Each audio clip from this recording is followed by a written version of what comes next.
Орхан Инанды Кыргызстандын жараны 97-жылы биздин жарандыгыбызды алган. 97-жылы ал Кыргызстанга келип иштей баштаган. Анан ошол жылдары Кыргызстан жарандыгын алган.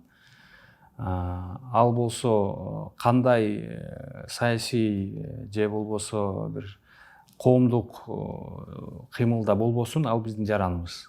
Кыргызстандын мыйзамы боюнча аны коргош керекпиз.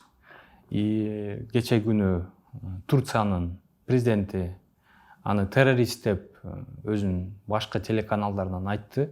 Биз кармадык деп. Албетте буга биздин күч органдарыбыз баа бериш керек. Кандай шарттарда ал кишини Кыргызстанды кармап кетишти, эмне эсептен кармап кетишти, ким ага уруксат берди, ага иликтөө жүргүзүш керек. Бул биринчи. Экинчиден, кече күнү эле президентибиз ага өз мамилесин көрсөттү. Ал биздин жараныбыз, аны биз Кыргызстанга алып келиш керекпиз деп.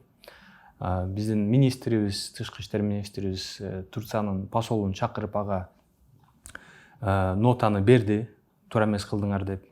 Демек бардык ушул баягы эл аралык мыйзам боюнча жасай турган шарттар бардыгы аткарылды.